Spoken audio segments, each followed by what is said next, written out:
Conquering the Shadow, the story of Liam. Liam lived by the ocean, yet he had never truly experienced it. His small coastal town thrived on fishing and tourism, but for Liam, the vast, shimmering expanse was a source of paralyzing fear. It wasn't the sharks, or the waves, or even the depth that terrified him. It was the unknown beneath the surface, the imagined monsters lurking in the murky blue. This irrational dread kept him from the beaches, from the boats, from a life shared by everyone he knew. He felt like an outsider, constantly watching from the shore. His fear wasn't a secret. His friends would gently tease him, his family would offer assurances, but nothing truly helped. He tried to rationalize it, to tell himself it was foolish, but the knot in his stomach tightened every time he even thought of the water.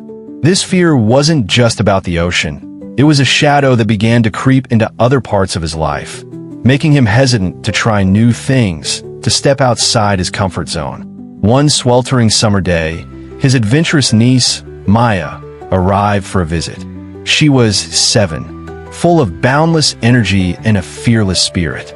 She spent her days splashing in the shallows, laughing as the waves tickled her toes. One afternoon, she ran up to Liam, her eyes sparkling. "Uncle Liam, the big kids are going to swim to the old buoy.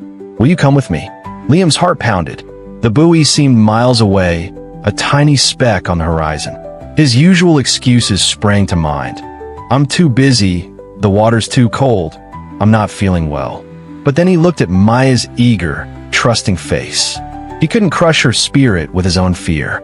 A tiny, defiant spark ignited within him. "Okay, Maya," he heard himself say, his voice a little shaky.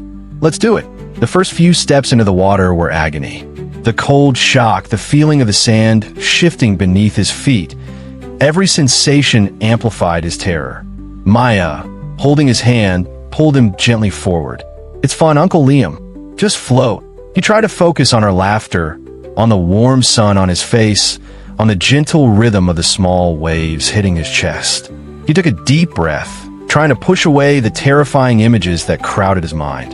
With each stroke towards the buoy, a tiny victory was won. His arms felt heavy, his lungs burned, but he kept going.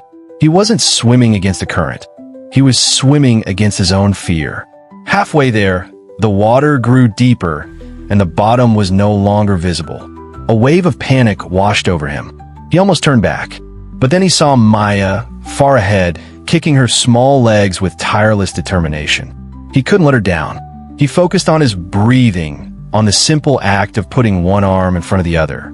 When his fingers finally brushed the rough, barnacle-covered surface of the buoy, a wave of exhilaration, unlike anything he had ever felt, surged through him.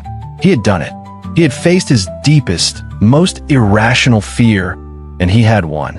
He looked back at the shore, which now seemed surprisingly close. The ocean, instead of a terrifying abyss, felt like a vast, open space of possibility. From that day on, Liam's life began to change. He started swimming regularly, exploring the vibrant tide pools, and even learning to paddleboard.